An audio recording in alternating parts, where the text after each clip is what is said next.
हालाँकि उ शायरी जौन बा हिंदी में ही रही, लेकिन ओकर भाव थोड़ा बुझल जाई। उ सर के लिए हमन के डेडिकेट करे के चाहल जाता। तो शायरी ई प्रकार के बा, आप सुनाल जा सर। गिर के उठना, गिर के उठना, उठ के सँभलना। गिर के उठना, उठ के सँभलना, यही जीवन की रीत है। बस चलते रहिए, आगे बढ़ते रहिए, यही जीवन की जीत है। तो हैविंग सेड दैट, विद दिस नोट, लेट्स वेलकम आवर गेस्ट, लुम्बिनी प्रदेश सभा के सांसद माननीय श्री संतोष पांडे जी। सर, आपके स्वागत बा हमन के न्यूज मीडिया पॉडकास्ट में। धन्यवाद। थोड़ा अर्ली लाइफ में शुरुआत कर ली सर। आप शुरुआती जोन बा राजनीति कहाँ से शुरू करल गेल, कौन टाइम से शुरू करल गेल सर, वहाँ से हमरे शुरू कर ली सर। राजनीति मतलब हमके लगला कि नेपाल देश में राजनीति शब्द का नेतृत्व करे वाले व्यक्ति के अभाव बा।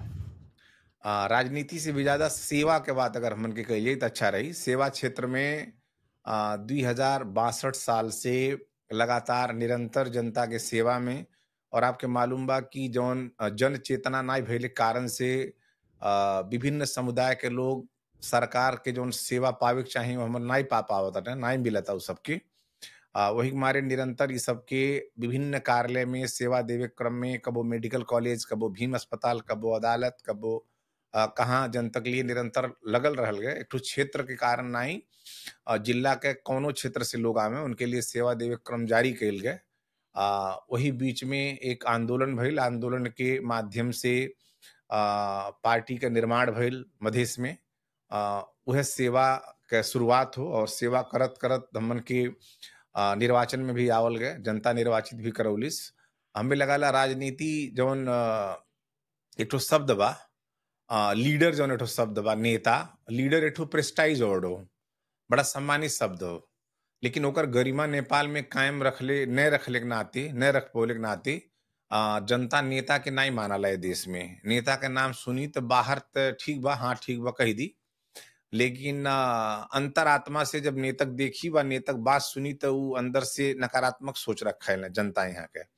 ऑलराइट सर, नहीं बढ़िया कहा गेल सर। तो जैसे आपकी राजनीति जब शुरुआत कर रहल के आपकी उम्र, मतलब हमके जैसे सोर्सेस से हमके मालूम चल बा, आप अर्ली उम्र से आपकी जैसे 25-30 वर्ष की उम्र से ही आप जन बा अब राजनीति की शुरुआत करल जी सर। तो अर्ली दिनों में बताओ जी सर, आपके राजनीति और पहले की राजनीति में थोड़ा फर्क बताओ जी सर, आपके थोड़ा अनुभव बतावल जी थोड़ा सा एक बारे में सर, शुरुआती। अर्ली मतलब लकली हमारे साथ एक अच्छा चीज का रहा है कि 25 वर्ष 3 महीना 4 दिन हमारे उम्र पहुंचल रहे। वही टाइम में हम सांसद को उम्मीदवार बनल रही। तो ये हमारे लिए एक ठू गुड फॉर मी है ना, कि हमारे लिए अच्छा भइल। और राजनीति तब के राजनीति अब के राजनीति में फर्क तो बटले बा। इंफॉर्मेशन टेक्नोलॉजी के जो डेवलप भइल बा, बहुत तेजी से विस्तार भइल बा, विकास भइल बा। उ नेता लोगन के लिए बहुत बड़ा चुनौती बा, क्योंकि काहे सो समय मोबाइल वगैरह के उतना ज्यादा नहीं रहे संसाधन व साधन। तो वही मारे अब नेता लोगन के मिले के माध्यम खोजे आदमी की, उनसे मिलवा तो वो काम कह दिए, उनसे मिलवा तो उनके मिलवा दिए।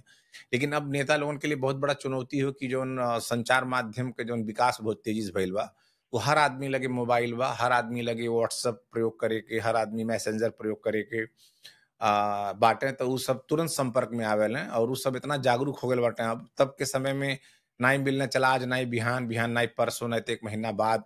अब वो स्थिति नहीं बा। अब का स्थिति ई हो कि अब तुरंत प्रॉम्प्ट एक्शन करे पड़ी। तुरंत अगर एक्शन कई पैबा, उनके लिए काम कई पैबा, तो वो बात मनी है।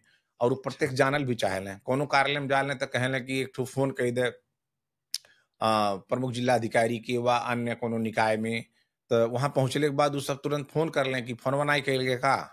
तो कैसी मालूम हो जाला कि वो सब देखे फोनवा कैले होते हैं तो उठाते हैं वो। तो इस सब बड़ा चुनौती हो इनके नेता लोगों के लिए। और पहले के राजनीति काठमांडू रह के व अन्य जगह रह के कि हम राजनीति करत ही और हम सेवा देवें, इस सब बात से जनता माने वाला नहीं बा। जनता प्रत्यक्ष रूप में जैसे प्रहरी सेवा देला हमेशा 24 घंटा स्टैंड बाई, जैसे डॉक्टर सेवा देले 24 घंटा स्टैंड बाई रहेला, वैसे स्टैंड बाई रहे पड़ी। कहे से समस्या बता के नहीं आवाला, कब्बो आ सकाला। ई पहलो ऐसा होत रहे, लेकिन पहले जागरूकता नहीं रहले कारण, साधन स्रोत नहीं रहले कारण आदमी तुरंत एक्शन नहीं चाहत रहे, अथवा चाहत भी रहे तो हो नहीं पावत रहे। लेकिन अब जनता के तुरंत सेवा चाहिए और ओके तुरंत परिणाम देखे के चाहिए, प्रयास देखे के चाहिए। अच्छा। तो तब में अब में ई बा। और वो समय हम लकली जब कहली कि 25 वर्ष 3 महीना 4 दिन की उम्र में चुनाव लड़े, तो नेपाल में राष्ट्रीय चुनाव लड़े खती, राष्ट्र में सांसद के हुँ, हुँ। प्रदेश में लड़े खती कम से कम उम्र 25 वर्ष होए के चाही। 25 वर्ष, ओके। तो 25 वर्ष होए के चाही, तो जब हम नॉमिनेशन करे गईली तो जौन उस समय श्रीमान न्यायाधीश रहले तो उहे रहले वहाँ के अधिकृत, तो हमसे पूछबो कैले कि नॉमिनेशन करने हजूर लेने हो, उम्मीदवार हजूर हो? तो बोले अच्छा, बिल्कुल हो। तो वो देखे लगल उम्र केना पहुँचल बा, तो देखलन अच्छा, 25 वर्ष 3 महीना 4 दिन, तो कहलें कि ये भरखर उम्र पुग्या होता, उम्र तो बाकी छ हजूर को धेरे ही निर्वाचन लड़ना, अइले नहीं लड़नू ऊंचा। तो अच्छा। उनके हम कहली कि उम्र बाकी बा, ई केहू नहीं बता पाई, nobody can predict about future. नहीं, सही बोल गए। हमें तो लड़े के चाहत रहे जहिया हम 25 वर्ष के पहुँचली हैं, हुँ, हुँ। लेकिन वह दिन चुनावे नहीं भइल। चुनाव भइल 25 वर्ष 3 महीना 4 दिन जब भइल, तब चुनाव भइल ई देश में। तो हम तो 3 महीना 4 दिन लेट बाटी। तो वही मारे ठीक समय पर चुनाव लड़े के आइल बाटी। जब संविधान वो अधिकार देले बा तो ओकर उपयोग होई। तो कहला है ना हजूर हुँ। मोइले एथिके बने थे आउनु बसनु। तो वही के शुरुआत भइल। तो उ शुरुआत जनता निर्वाचन में पहली बेर पराजित भइले के बादो ओकरे बाद लगातार जनता निर्वाचन में निर्वाचित करावता। और सर यही में हमारा प्रश्न आ रहा है सर, जैसे आप अर्ली अर्ली शुरुआती आप 25 उम्र में आप मतलब शुरुआत कल के राजनीति नहीं, तो आपके भी तो में कोनो आइडियोलॉजी होई अथवा आपके कोनो आदर्श कोनो गुरु आप तो मतलब इंस्पायर होके कोनो कि हमारे ई गुरु होते उनके इंस्पायर होके हम राजनीति में अइली। अब मतलब उ कौन टाइम में मतलब कहाँ फील भेल आपके कि वो 25 वर्ष के उम्र में कि हम राजनीति में ही आए, जिससे 25 वर्ष की उम्र में का होला आदमी युवा कि तो विदेश जाइए अथवा अपन स्टडी के ओमे फोकस करिए अथवा नहीं दूसरे पेशा में आदमी उ टाइम पे लगल है। लेकिन आपके जो व्यक्तित्व उ टाइप के आइडियोलॉजी आपकी उस सोच कहाँ से आयल कि आपके हमके राजनीति में ही मतलब हमके जाए के पड़ी? अच्छा हमारे कोनो आदर्श बाटे, गुरु बाटे, ओमे थोड़ा-सा बतावल जाई सर? ई हमें लगला कि जीवन में आइडियोलॉजी और गुरु ये एक ठो पार्ट हो, महत्वपूर्ण पार्ट हो। लेकिन जीवन में जौन भाग्य हो ई बहुत बड़ा रोल प्ले करला। Doctor APJ Abdul Kalam pilot बनल चाहत रहले। हुँ। तो जब वो गईले तो 10 जन के सिलेक्शन हो रहे, तो 10 में 10वां नंबर पर ही अइले। इनका हाइट तनिस कम पड़ी है। तो बड़ा चिंतित रहले उ। रामेश्वरम से आइल रहले उ।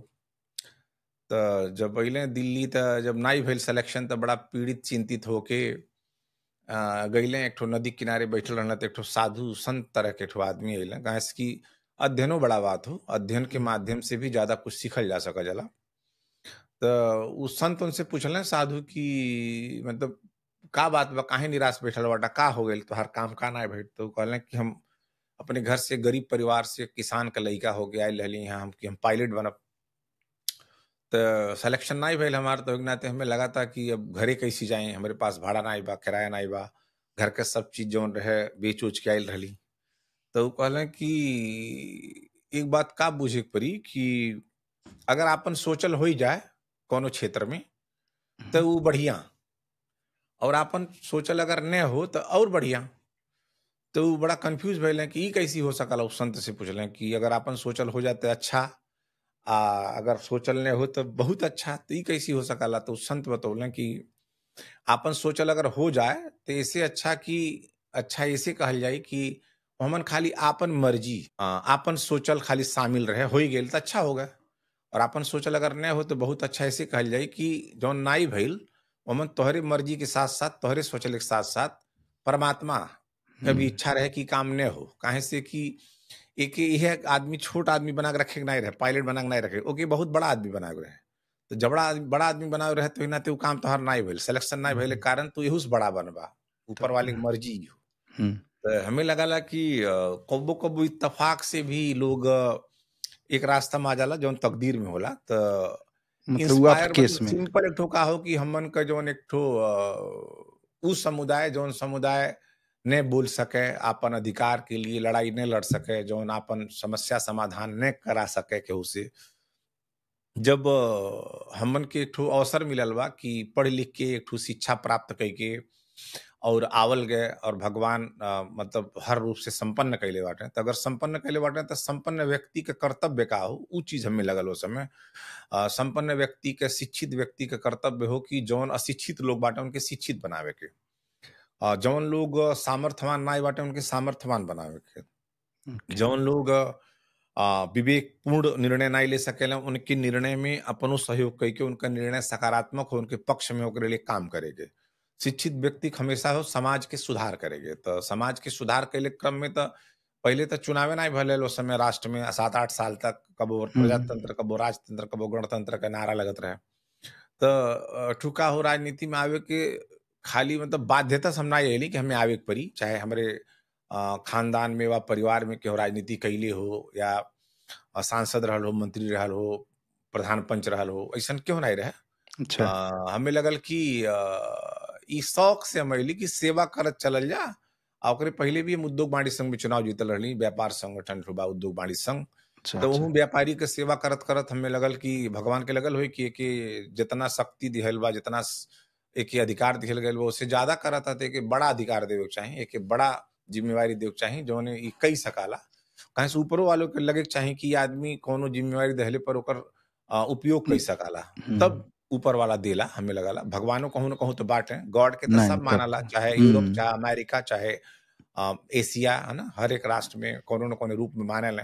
हुँ। तो इन सेपरेशन का हो हमें ये लगल कि पीड़ित समुदाय के वहां से उठा के उनके अधिकार संपन्न बनावल जा, उनके शिक्षा, स्वास्थ्य, काहे से बेसिक चीज का हो कि शिक्षा, स्वास्थ्य, जनता ही कहाला हर देश के कि ओके शिक्षित करा दिहल जा, उनके स्वस्थ करा दिहल जा, बाकी चीज तो जनता अपने कराला, का करबे कराला। हुँ, ई इंफ्रास्ट्रक्चर डेवलपमेंट तो एक ठो पार्ट हो, ई सब देश कराला। सब देश का अलग। आज 2 लेन के बाटो जैसे हम रास्ता बना दिहल जा विराम आवे खातिर, जैसे हमन के अभी नावल गेले वहां से, तो मानल जब वहां से यहाँ पहुंचेगे, आवत का रास्ता में 2 लेन का अगर रास्ता बना दिहल जा तो ई का होला डेवलपमेंट इनटू द क्लाइमेक्स होला, मतलब जहाँ विकास होला ओके मल्टीप्लाई के लोग सोचल बाद में।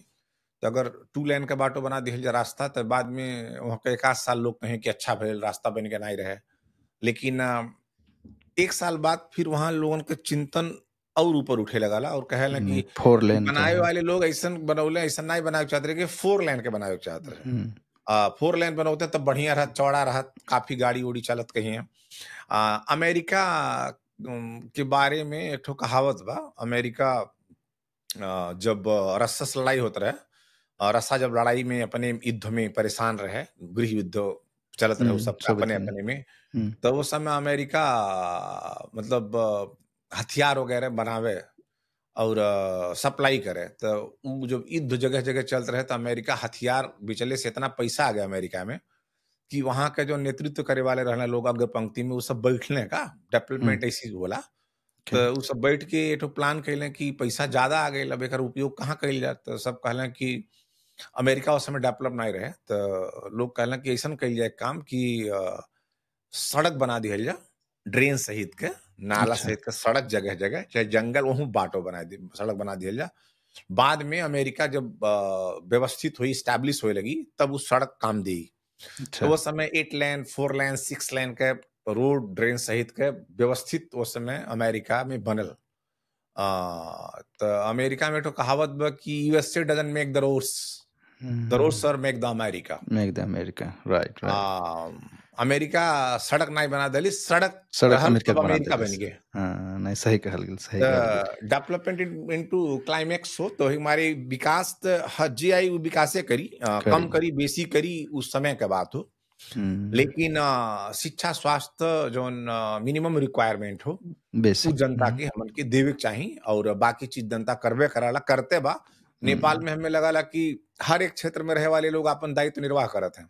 हुँ, उद्योगी, व्यवसायी, कर्मचारी, कृषक, आम जनता सब करता, लेकिन एक क्षेत्र खाली बाकी बा अभी जोन काम नहीं कर पावा था या अपने आप के प्रूव नहीं कर पावा था, वो हो पॉलिटिशियन और पॉलिटिक्स। ओके। राजनीति और राजनीतिज्ञ अपने आप के भी राजनीति। प्रूव नहीं कर पावला, कहे से उनके जौन उत्तरदायित्व बा वो निर्वाह नहीं कर पावत हैं। बाकी सब लोग अपन काम करते हैं, टैक्स पे करत हैं टाइम में। अगर कर तीरे के बाद 30 गते तो 29 गते वो परेशान बाटे कैसे जाके कर तीर की रसीद ले लें। मतलब जनता इतना जागरूक बा टैक्स पे करे के, लेकिन पे ओकर करे रिटर्न लेवे खातिर जनता के अंदर उ जागरूकता भी ना आ पौले बा। अगर हमन के छिमेकी मुलुक राष्ट्र ही इंडिया बा, हुँ, इंडिया में अगर पेट्रोल का या पेट्रोलियम पदार्थ का मूल्य ₹2 बढ़ जाए पेट्रोल में, तो वहाँ हुँ, गाड़ी सब घरे खड़ा कर देना, सड़क में आके आंदोलन कर लें, ₹2 क्यों बढ़ गया? घटाना पड़ेगा, हुँ, आंदोलन सरकार के विरुद्ध में। कबो-कबो पेट्रोलियम पदार्थ के मूल्य वृद्धि से नाते सरकारो गिर जाला वहाँ। ओके, त ₹2 अगर बढ़ी तो ओकरे खातिर आंदोलन करला, लेकिन नेपाल में अगर एके बेर ₹20 बढ़ा दे, त यहाँ के जनता ई कहाला और दिन अगर 3 लीटर भरे के होई तो ओह दिन 5 लीटर भरी कि ले हुँ, लिहल जाके जाने मिली कि नाही मिली। सही मतलब कहल गेल। त ई का हो जागरूकता कमी हो, काहे से आपन ओके, राइट लेवे खातिर आदमी के आगे बढ़े के चाही, तो वही सब के नाते भी ई पेशा में आवल हमारा आवश्यक रहे। ओके, अहूक चाही, काहे से जब कौनो चीज़ के अगर कमी रहत कि नहीं कमा लें, घर बना लें, कुछ कई लें, पैसा कमा लें, उ चीज़ के स्थिति नहीं रहे। और हमरे पक्ष में एक अच्छा बात और का अपने लगला हमें कि अकेल भइल भी एक मतलब अपने जीवन में अकेल भइल, परिवार बाल-बच्चा ने भइल भी आदमी अपने आप में एक ठो सामर्थ्य शक्ति देखा सकला, काहे से कि ओकर रिक्वायरमेंट नहीं रहला। ओके कुछ मतलब फ़कीर, ओके कुछ नहीं कमाए हुँ, के बा अथवा अपने लिए नहीं कुछ करे के बा। सिंपल लिविंग हाई करे के बा, थिंकिंग सिंपल लाइफ़ जिए बा, हाई थिंकिंग के हिसाब से जा हुँ, सकला। तो काहे से देखल जाला बहुत राष्ट्र में अइसन लोग बाटे जौन अपना हमें अकेल इंडिया में जीवन जी के जी, आम जनता के सेवा सहजता से प्रदान करत हैं। तो सही उ कहल चीज़ गेल। हमरहु साथ एक ठो बढ़िया बा कि हमारा अकेल भइले के भी कारण का बा कि जे जब जहाँ बुलावे उनके सेवा पक्ष में अगर बात कइल जाए तो सेवा देहल हमरे लिए आसान हो। ओके, काहे से और आदमी त अपने आसे-पासे, अपने हुँ, लोग, अपने हुँ, नाता-गोता, जैसे नेपाल का राजनीति देखल जाता केंद्र तक नहीं, नहीं, तब का जे नेतृत्व करता प्रधानमंत्री बनता, बीमार बा, केहू चल नहीं पावता, केहू जौन बा हुँ, मुद्दम-मुद्दम पड़ल बा, लेकिन ओकरे बादो उनका चाहना खाली कि एठो नहीं कहावत बा कि ई सब के ऊपर लागू होला कि हाउ मच land does a man needs. हाँ, सही कहल गेल कि आदमी मतलब केतना हो जाए तब पहुँची का? के पहुँची। तो ई सब के मूल में नहीं मतलब ई सब के एक ठो मानसिक बीमारी बा कि केतना कमा लेई, केतना हो जा हमरे पास। जीवन हुँ, के उत्तरार्ध में जब सेवा पेशा में रह के खाली सलाहकार के पंक्ति में रहे के चाही, तब तो ये लोग नेतृत्व करे जाते हैं। अपने बीमार, वो आदमी स्वस्थ का करी, आम जनता के, राष्ट्र के। अपने चल ना पाई, उ का चले देई, वो का चले के सिखाई। जौन आदमी के ऊपर मुद्दा बा, जौन आदमी अपने करप्शन में बा, उ दूसरे के का सिखाई कि स्वच्छ छवि होए के चाही। नहीं, तो सही कहल गेल। ऐसन-ऐसन लोग का नेतृत्व बा ई देश में, एक नाते हमें लगाला कि ई उतना बेहतर संकेत नाई हो, लेकिन हमें लगाला हुँ, लंबा समय कौनो चीज़ नाई रहेला। नहीं खराबो रहला। समय लंबा समय नाई चलेला, ओहो एक ठो ओके, समय परिवर्तन होला। तो निश्चित रूप में होई और आम जनता से जौन आम जनता के जौन अपेक्षा बा, ओके अच्छा बा। पूरा करे के पूरा कोशिश बा। ओके, निश्चित रूप में वो परिणाम में परिणति जौन हो पावत अपने लायक, काहे से कि अकेले परिवर्तन तुरंत नहीं हो सकला। इट टेक्स टाइम, टाइम लेकिन लगला होला। थोड़ा। हुँ, होई। हमहू को लगला ओ पर विश्वास भी बा और ई समझल जाई कि तकदीर हो। जैसे आप नेपाल में रहल गए, कुछ दिन काम कइल गइल होई, कुछ दिन जनता के पक्ष में काम कइल गए, अच्छा कइल गए। लेकिन आपके वहाँ जाए के रहे, वहाँ पहुँचे के रहे, उ हुँ, देश में जाए के रहे त उ का होला एक ठो सर्कमस्टांसेस मतलब एक ठो अइसन परिस्थिति परिस्थिति बनी कि हुँ, आपके जहाँ जाए के होई वहाँ पहुँच जाइए आप पहुँच जाइले। जाओ। सही कहल गेल, काहे सही से कहल कि गेल सर। आपके आप उनके बारे में जानल जाला कबीर के बारे में, कबीर, कबीर पोएट पोएट, कवि, कबीर हाँ, पोएट, कबीर दास। कबीर दास जौन पेड़वा जौन रुख काट के जौन वो वाला ना जौन जौन पेड़वा उ काटत रहले रहे। कालिदास, कालिदास अच्छा, अच्छा आ एठो कालिदास रहे। कबीर दास रहले, अच्छा कबीर कबीर दास। दास। अच्छा, तो अच्छा, अच्छा। एके जौन हम बात कहली कि जौन कहल गए गुरु या आइडल अच्छा, अच्छा, नहीं, अच्छा, अच्छा। तो हाँ। उ कबीर दास एठो मान्यता का बा इंडिया में कि जौन आदमी मृत्यु प्राप्त करे के जब समय होला जीवन के उत्तरार्ध में, तो उ हुँ, चल हुँ। जाला बनारस, काशी। काशी। बनारस में जे मृत्यु प्राप्त करला ओके स्वर्ग के प्राप्ति होला अइसन मान्यता बा वहाँ। तो उ जौन बा गइले भगवान के बड़ा भक्त रहे श्री रामचंद्र के, राम भगवान के, तो उ गइले अपन गोड़-ओड़ कटा लेहले का वहीं। गोड़वा क्या? कटा लेहले कि हम यहीं रहब, कबीर कहूँ ई ना दास। हो कि मरत के टाइम कहूँ चल जाए के पड़े, तो यहीं रहब तो हमें स्वर्ग के प्राप्ति हुई है मरब तब। अच्छा। तो गइले तो एक ठो ऐसे इत्तेफाक कहल जाए एक ठो घटना घटल उनके कोनो घोड़ा रहे तो उ ले गइल, उनके कहलिस कि चलावे नहीं जानत रहे तो ई सिखावे लगना ऐसे चलावा, तो कहे तू ही चला के सिखा दे, कहले हमार घोड़वे नहीं बा, हम कैसे चढ़ब? के हम अच्छा, बैठा दिस त चला देबा, बैठा देले बस। उ घोड़ा ले जाके उनके मगहर एक ठो जगह बा, अच्छा, बनारस के लगे मगहर। बनारस के लगा। तो मगहर में ले जाके उ घोड़वा उनके गिरा देलिस वहीं। तो उ बड़ा चिंतित भइले कि हम त आइल रहली अपन जीवन में, अच्छा, काशी में मृत्यु होई त स्वर्ग मिली। हुँ, लेकिन का लिखल रहल भाग्य में, हमें ई कौन ऐसु भइल घटना कि हमें लाके मगहर में ई घोड़ा गिरा देले, पटक देले बा। अब हम यहाँ मृत्यु हुई तो हम स्वर्ग कैसे पाइब? तो बड़ा हुँ, चिंतित रहे उ, तो कवि रहे, पोएट रहे वो अच्छा, कबीरदास। कबीरदास। हुँ, त उ लिखले 2 लाइन एक ठो, मतलब अच्छा, कि का काशी का ऊसर मगहर, ओके, राम बसु मन मोरा, अच्छा, जो काशी तन तजे कबीरा, करत काहे निहोरा। मतलब हम चाहे काशी मरी, चाहे ऊसर मरी, चाहे मगहर मरी, अच्छा, हमें स्वर्ग के प्राप्ति होए के चाही। काहे से अगर हुँ, हमें स्वर्ग के प्राप्ति नाई होई, त राम-राम कइले से कौन फ़ायदा भइल हमें अभिन तक।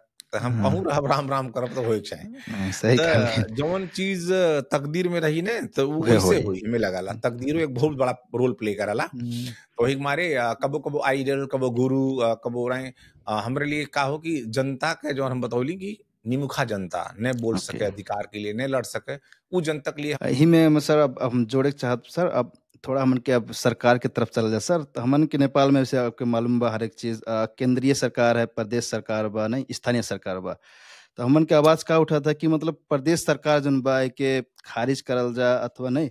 तो हमन के फॉर्मेट थोड़ा बताओ सर, ई प्रदेश सरकार काम कैसे करल? जैसे हमन के पास तो स्थानीय सरकार बा, केंद्रीय सरकार बा। एमे तो हमन के काम देखल जाला, लेकिन एकर फॉर्मेट थोड़ा बतावल जैसे तीनों सरकार हाउ कोलैबोरेट कैसे करना तीनों सरकार? थोड़ा-सा फॉर्मेट बतावल जी सर। एक ऐसी बूझे के पड़ी कि प्रदेश सरकार, केंद्र सरकार तो पहिलहो लोग देखले रहले। हुँ। स्थानीय सरकार पहिलहो देखले रहले। पहिले गाबिस रहे, अब साबिक के गाँव अब उ गाँव पालिका। पालिका हो गइल बा। वार्ड रहबे कइल, वार्ड बँटले बा। हुँ, त ई संघीयता केहू चंदा चिट्ठा में नाहीं धइले बा ई देश में, न भीख दक्षिणा में धइले बा। ई आम जनता के आंदोलन कइले के नाते ई देश में संघीयता आइल, गणतंत्र।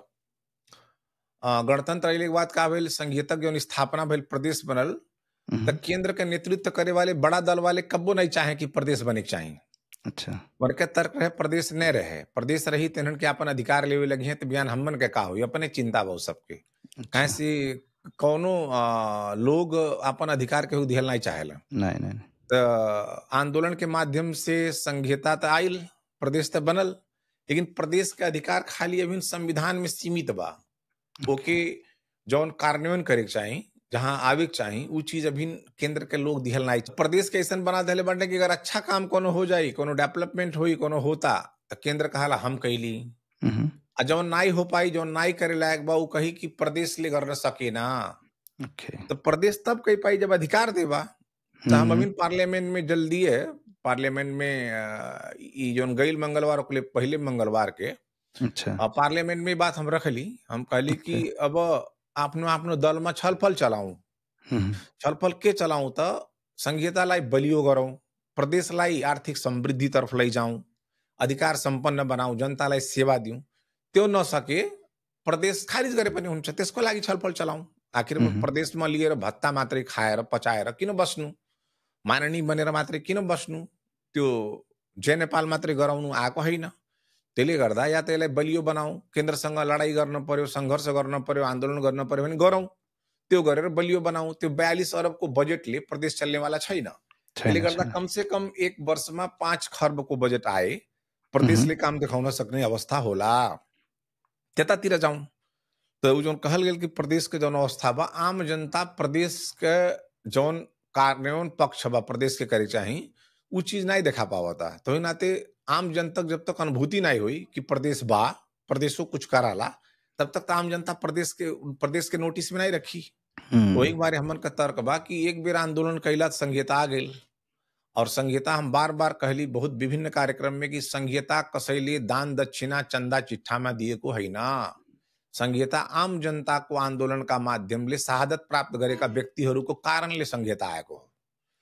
संघीयता लोग शहीद भइले यह संघीयता लावे खातिर। लेकिन आज ये स्थिति बा कि ई संघीयता न रही, बड़ा दल वालन के सोच हो। तो ओके। उस सोच के अगर हमन के काटल चाहल जाता, हटावल चाहल जाता, तो ओकरे खातिर एक बार फिर से उ लड़ाई लड़े के पड़ी कि प्रदेश के हमन के व्यवस्थित बनावल जा, सामर्थ्यवान बनावल जा, समृद्ध बनावल जा।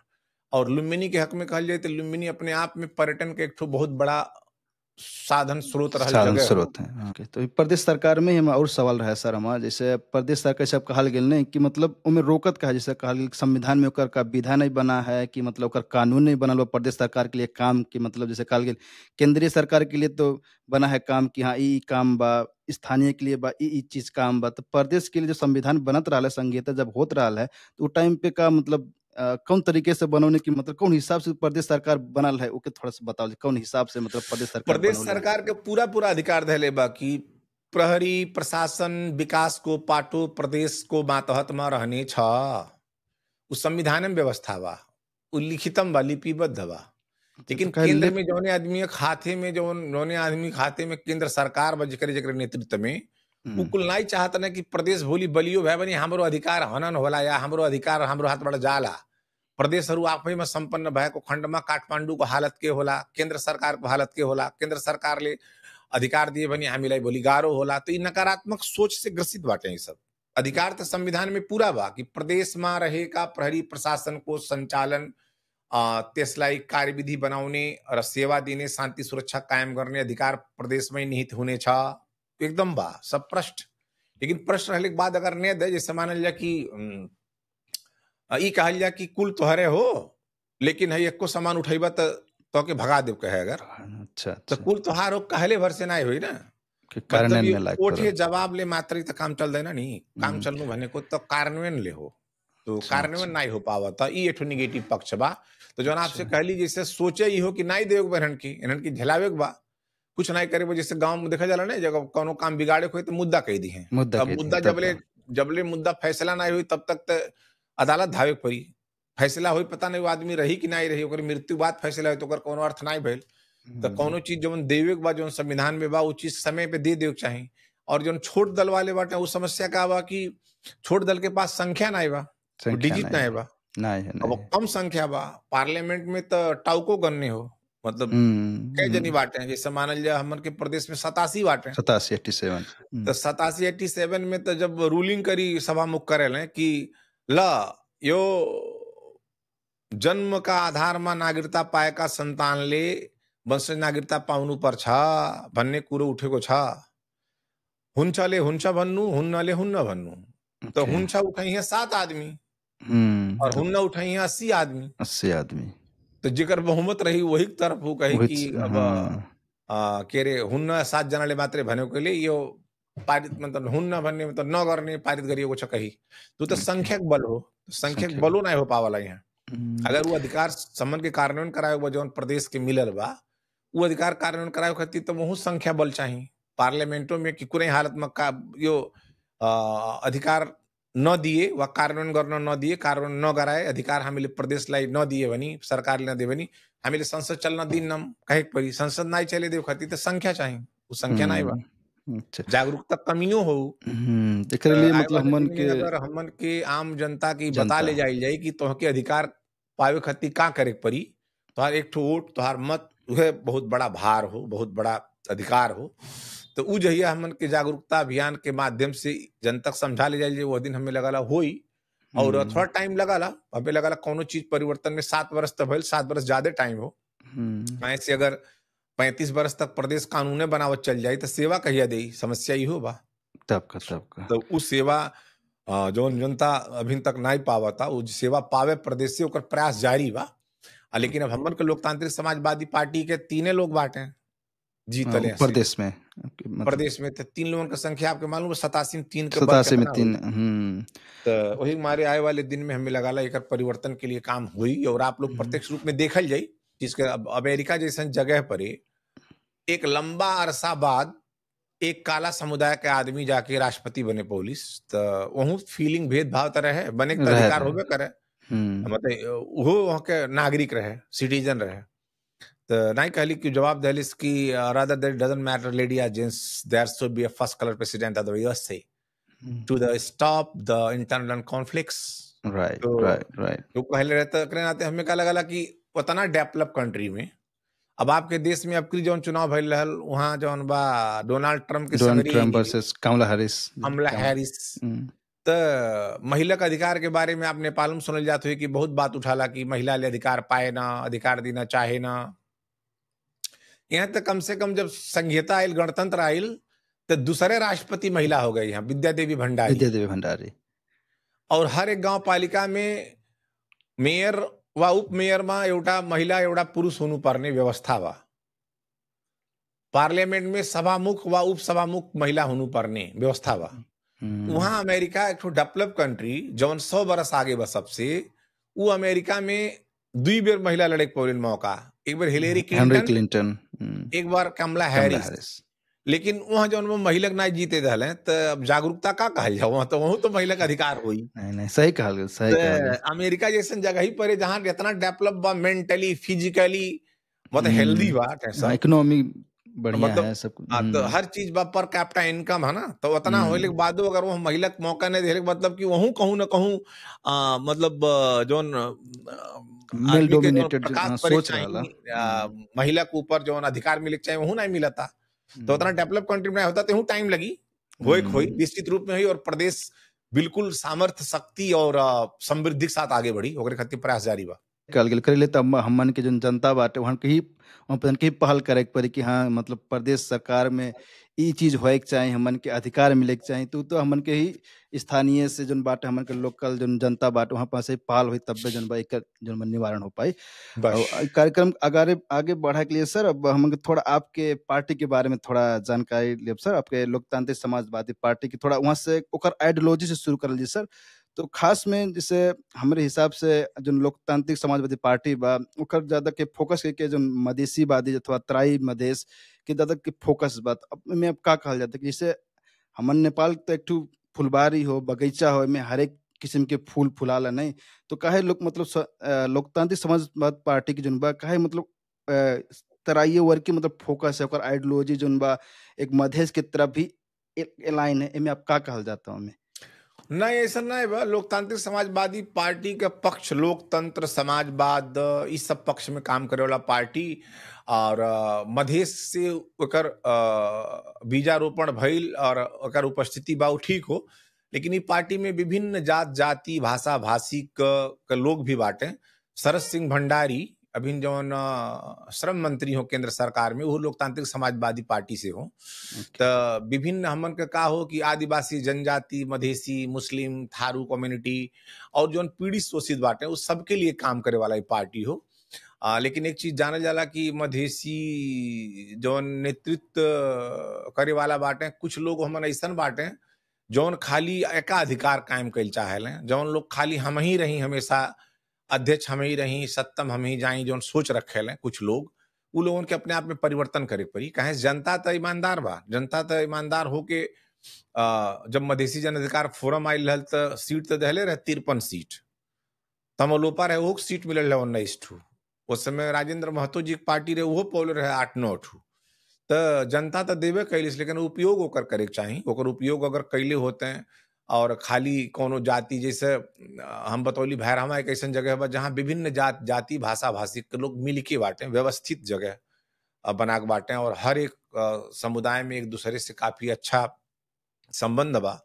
तो ओकरे खातिर लोकतांत्रिक समाजवादी पार्टी जौन लोगन के अधिकार नहीं मिलल बा, अधिकार से वंचित बाटे, उनका अधिकार दियावे खातिर निर्माण भइल पार्टी हो। तो निश्चित रूप में ये चीज जानल जाए कि ई नेपाल में खाली जैसे मधेश में समस्या बात बटले बा, जनता का जो समस्या समाधान नहीं होता, लेकिन पहाड़ों में ऐसा बहुत बाटे जो शोषित पीड़ित तो हूँ बाटे, लेकिन वो चीज प्रत्यक्ष रूप में ऐसे दिखाई नहीं देता। लेकिन हो गए के बाद वहू बाटे जो नागरिकता से पीड़ित बाटे, नहीं मिला था, नागरिकता नहीं मिल पावा था, उन्हों को ऐसा बहुत अधिकार जो नहीं देता सरकार। विभिन्न जात जाति के लोग बांटे, तो उन्हों को अधिकार मिले, वो हमनों मतलब मांग हो, चाहना हो। और निश्चित रूप में धीरे धीरे परिवर्तन हम कहली ना, आम जनता जब समझा ले जाए कि लोकतांत्रिक समाजवादी पार्टी काहे चाहिए, लोकतांत्रिक समाजवादी पार्टी काहे चुनाव जीते चाहिए, काहे बड़ा पार्टी बने चाहिए, और ओकर कारण है यही हो। अगर हमन के इसे 1 2 3 गिना पाओ जाए कि तो हम आप लोगों का अधिकार दियावे के, आप लोगों के सम्मान दियावे के, आप लोगों के भी नेपाली नागरिक हो, एक पहले दर्जक नागरिक हो, वो हमन के प्रूव करावे के, अगर वो चीज हमन के समझा ले जाई आम जनता के, तो निश्चित रूप में एक दिन बड़ा पार्टी बन के आई। तो अगर परिणाम नहीं ला पावे, हिस्टोरिकल नहीं हो पावे, तो निश्चित रूप में ई जौन लोकतांत्रिक समाजवादी पार्टी बा, ई अपन जौन गति बा, जौन लोगन का नेतृत्व बा, जौन जगह-जगह अभियान चलावे के बा, उ काम करता। आए वाले दिन में परिवर्तन लाई और एके आप देखल जाई कि एठू क्षेत्र में, एठू जगह में खाली सीमित नहीं रही। निश्चित ओके। रूप में नेपाल में भी एक ऑल ओवर नेपाल संगठन में। बना के आगे बढ़ी और शोषित, पीड़ित आम जनता, मधेसी, आदिवासी, जनजाति, मुस्लिम, थारू सब कम्युनिटी के लिए काम करी। एकर परिणाम आप लोग देखल जाई। फिर आपके स्टूडियो में आवे का अवसर मिली, ओकरे बाद हम एकदम, आपको एकदम। जानकारी कराए का अवसर मिली। एकदम, एकदम सर। ओही में सर ओही पार्टिए के आपके जौन बा पार्टी प्रेसिडेंट जौन बाटे महंत ठाकुर जी के, उनके बारे में कुछ बतावल जी सर? उन कौन किस्म के व्यक्तित्व बाटे आपके, मतलब उनसे तो बातचीत रूबरू तो आपके होइबे होइल होई। कौन किस्म के व्यक्तित्व बाटे आपके नज़रिए से? व्यक्तित्व मतलब उनके नेपाल में हम में खाली नाई कहे के पड़ी, हमारा सामर्थ्य इतना नहीं हो कि उनके हम उनके व्याख्या कह पाई, लेकिन नेपाली राजनीति में उनके संत नेता कहल। बहुत एक सहज सरल स्वभाव का व्यक्ति, जो आम जन तक समस्या समझ पावे, समाधान के लिए काम कर पावे और आपन अति उच्च महत्वाकांक्षा नाई बा उनके अंदर व्यक्तिगत रूप में कि हम ही कुछ बनी, हम अच्छा, मंत्री बन जाएं, हम प्रधानमंत्री बन जाएं। काहे से प्रधानमंत्री बने के भी लोग एक बार एकरे पहले निर्वाचन जब भइल रहे तो लोग कहले कि प्रधानमंत्री तपाईँ बन्नुहोस्, हामी सहयोग गर्छौँ, माओवादी वा अन्य पार्टी। लेकिन ऊ कहले नाही, त्यो काम मेरो होइन। दलमा विभिन्न किसिम विभिन्न हाइट पुगेका ठाउँमा रहेका नेताजीहरू छन्, उहाँहरू बन्नुहुन्छ। अबिन हमने पार्टी से मंत्री बाटे शरद सिंह भण्डारी जी, शरद दादा कहला सब त अच्छा। आखिर अगर चाहते हैं तो मोहन ठाकुर वो जीतल बाटे, निर्वाचित बाटे हुँ, महोत्तरी से, तो उहे बन जाते हैं। लेकिन नाई म बन्नु हुँदैन। मतलब स्वार्थ नाई बा उनके अंदर, एकदम निष्पक्ष लोग जेकरे अच्छा, अच्छा। अंदर कौनो चाहना, आकांक्षा हम ही रहब, हम ही करब, हम नाई रहब त क्यों नाई रही, अइसन वाला नाई बा। उ संत टाइप के नेता हों और वैसन नेतन के देश में आवश्यकता भी बा, जेकरे अंदर स्वार्थ न रहे, त्याग के भावना रहे, उ स्वार्थी न हो त निश्चित रूप में उ देश में हो सकला परिवर्तन। जैसे नेपाल में बड़ा दल में देखल जाए, जे पार्टी सभापति बा, जे अध्यक्ष बा, उहे उहे जब मौका पड़ता त प्रधानमंत्री। प्रधानमंत्री उहे हुँ, बनाता। हुँ। प्रधानमंत्री पनि मई बनने, अध्यक्ष पनि मई रहने, सब अधिकार पनि म निहित रहने। उ चीज़ उनके में नाई बा। ई चीज़ क्लियर होवल जा और लंबा समय नेपाली कांग्रेस में एक राजनीति कइले। हुँ, राजनीति नेपाली कांग्रेस के लोग भी उनके सम्मान करेले कि एउटा लामो समय राजनीति गरेको व्यक्ति पनि निष्पक्ष हिसाबले सत्ता पक्ष प्रतिपक्ष भन्नुभन्दा पनि निष्पक्ष हिसाबले अगाडि बढ्या निष्पक्ष। छन्। ओके। त यी एक ठो उनके पक्ष में बहुत महत्वपूर्ण बात हो और बहुत अच्छा हो उनके पक्ष में, जौन आम जनता और अन्य पार्टी के लोग जो सम्मान देले। त हमें लगाला कि निस्वार्थ लोग अगर राजनीति में रहें तो उ सेवा दे सकेलें। हमन के यह जौन बा, कई बार हम कहली कि हमन के जौन मित्र राष्ट्र बा भारत, हुँ, हुँ। वहाँ जौन बा नेतृत्व करे वाले लोग संत टाइप के लोग बाटे केंद्र में, प्रदेश में। त उ देश त मतलब विषम परिस्थिति में कोरोना काल में भी अपने आप के एस्टेब्लिश जौन कइले बा। आर्थिक संपन्नता हुँ, जौन के तरफ आगे बढ़ा था, तो कहूँ न कहूँ स्वार्थ नाई बा, जेकरे अंदर उहे नेतृत्व करता त होई। हुँ। त वही तरह के लोग होखें मोहन ठाकुर जी, त उनके अंदर जौन खूबी बा। और सर थोड़ा अब हमन के थोड़ा ई एयरपोर्ट के बारे में थोड़ा-सा विस्तार में बात कइल जाए सर। जैसे अपने तो पूर्व गृह मंत्री भी रहल गेल अपने प्रदेश के, ओकरे बाद में भी मतलब सरकार में भी बाटल गए आप भी। तो एमे जैसे एयरपोर्ट के जौन बा संचालन बीच में भइल रहल है, फिर आवत-जावत इंटरनेशनल जौन रहल है, फ्लाइट आवत-जात रहल है, फिर बीच में फिर रुक गेल, फिर बाद में फिर शुरू होए लागल। लेकिन में ई कैसन ऑन ऑफ होत एकरे लिए मतलब पहल का बा आपके स्थानीय क्षेत्र से लेकर मतलब प्रदेश से लेकर का पहल बा के मतलब ई जैसे अब वहाँ कितना व्यवसाय बाटे, होटल बा, रेस्टोरेंट बा, वही के आधार से सब खोलले बा। तो ओकर मतलब कि निवारण का होई कि निवारण कर होए वाला बा, एकर फ्यूचर है कि मतलब ऐसे बंदे रही? के मतलब कुछ कुछ तो मतलब निवारण होए के चाही। आपके का कहल जाता है? एमे थोड़ा-सा पहिले वो बतावल जाए सर। अंतर्राष्ट्रीय एयरपोर्ट बनले के टाइम में भी एक ठो बहुत बड़ा आंदोलन कइल गेल रहे हमन के कि आम जनता जौन वहाँ से विस्थापित होता, जौन 17 गाँव बा जौन विस्थापित होता, उनके भावना जुड़ल रहे उ जमीन से। आदमी जब विदेश जाए लगला तब्बो उनके घर के 2, 4, 10 जनी जाले घर से पहुँचावे कि भाई विदेश जात हैं, पता नहीं कब लौटिहे, 1 साल, 2 साल में। लेकिन जौन आदमी बरसों से उनका बाबा-दादा वहाँ रही आइल रहले, उ आदमी अगर उ जमीन छोड़े के पड़ल त बड़ा मुश्किल से, काहे से जमीन के मूल्य सरकार दे पौलिस, लेकिन भावना के मूल्य केहू नहीं दे सकला, तो नहीं दे पौले रहे, तो ओकर आंदोलन कइल गेल रहे। त आम जनता मुआवजा पुलिस व्यवस्थित ढंग से जाके शिफ्ट भइल। त एक ठो आंदोलन उ रहे। अब एक ठो आंदोलन निजी क्षेत्र से हमन के अपने भी पहल में चलता कि अंतर्राष्ट्रीय एयरपोर्ट जसरी पनि संचालन हुनुपर्छ। एकरे खातिर जल्दी एक ठो कार्यक्रम रहे। ओमन केंद्र के पर्यटन मंत्री बद्री पांडे और श्रम मंत्री माननीय शरद सिंह भंडारी जी भी आइल रहले। ओमन छलफल भइल कि एयरपोर्ट संचालन में के कसरी गर्ने, कबो इक्विपमेंट के बात बतावेला, कबो का बतावेला। अच्छा। लेकिन ओकर सीधा लाइन का बा कि जौन काठमांडू में बाटे व्यवसायी उ सबका सिंडिकेट बा सरकार के साथे अच्छा। मिल के एक ठो सिंडिकेट का मतलब बनवले वहाँ बाटे। बदलना ही चाहते हैं कि मतलब एयरपोर्ट काठमांडू बाहिर चालू को है। अंतर्राष्ट्रीय एयरपोर्ट संचालन में ल्याउन नदिने, अच्छा। मतलब त्यो अड्काई राख्ने एउटा प्लान बा। उ प्लान लंबा सक्सेस नाहीं होई। प्लेन चलल कुछ दिन बंद रहे, फिर संचालन में आइल बा। लेकिन हमन के तर्क बा कि नेपाल में आए वाला अंतर्राष्ट्रीय फ्लाइट जितना बा, इंटरनेशनल फ्लाइट, काठमांडू में अगर 5 ठो आवता तो ओही में से 1 ठो भैरहवा भी आवे। तो अगर दिन में 50 फ्लाइट काठमांडू से होता तो हमन 5 फ्लाइट व 10 भैरवा फ्लाइट में। भैरहवा से हो। यहाँ से लोग श्रम कार्यालय यहीं खुल जाए, श्रम मंत्री जी से भी पहल भइल बा। श्रम कार्यालय, मेडिकल जाँच, चेकअप सब यहीं हो, यहीं से लोग सीधे अन्य देश जा पावें, वहाँ जाएँ और पर्यटक भी वही के माध्यम से भैरहवा आ पावें। जौन होटल व्यवसायी लोग बाटे, जौन अरबों रुपया लगानी कइले बाटे, वो सबको होटल संचालन में आवे।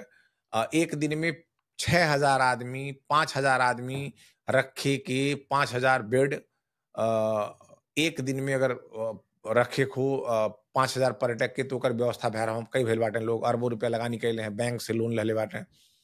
तो उ लोगन के भी राहत देवे के और सहज बनावे खातिर ये अंतर्राष्ट्रीय एयरपोर्ट संचालन में आवे। एकरे खातिर लोकल लेवल से, निजी क्षेत्र से, पॉलिटिकल पार्टी सब मिल के आंदोलन शुरू कइले बा कि अगर अंतर्राष्ट्रीय फ्लाइटहरूलाई भैरवाबाट उडाउन नदिएको खण्डमा हामीले डोमेस्टिक फ्लाइट पनि बन्द गर्छौँ। ओके। अनि कसरी आउँछन्, कसरी जान्छौँ हेरौँला। अच्छा। तो आपके हम पहिलों कहली हैं कि अगर अयोध्या में खाली राम मंदिर के नाम पे अंतर्राष्ट्रीय एयरपोर्ट चल सकाला भगवान के नाम पे, तो भगवान गौतम बुद्ध के नाम पे भैरहवा के एयरपोर्ट भी चल सकाला। ओकरे खातिर चलावे के सोच होए के चाही। ओके आम जनता के बीच में जाके हजूर इंस्ट्रूमेंट मिले ना, यो आम जनता नहीं जानला। आम जनता जमीन देलिस, आम जनता सहयोग कैलिस, अंतर्राष्ट्रीय एयरपोर्ट बनल। ओमन का जैसे मानल जाए एक आदमी विद्युत कार्यालय में जाके हमार लाइन जोड़ दे। अब विद्युत वाला कहे कि हजूर त्यहाँ 33 केवीए लाइन छ, 11000 हुँ। वोल्ट छ, त्यहाँ तामाको तारहरू लगाउँछ भित्र।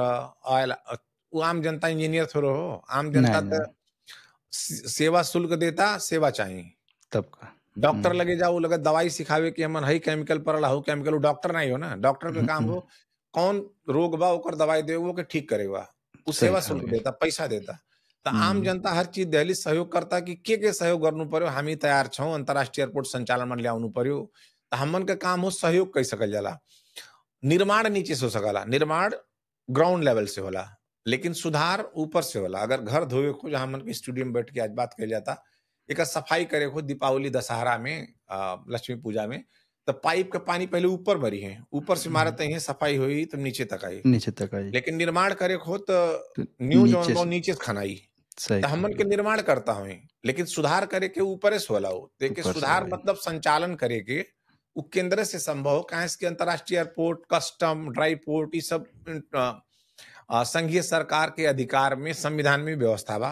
तो उ चीज तो उनके अधिकार बटले बा, लेकिन वो अधिकार छीन के ला के संचालन कराए खातिर उ तो दायित्व हमनो को हो। तो हमनो को मन हुँ। लगल गइल बा कि निश्चित रूप में ये अंतर्राष्ट्रीय एयरपोर्ट के माध्यम से बड़ी मात्रा में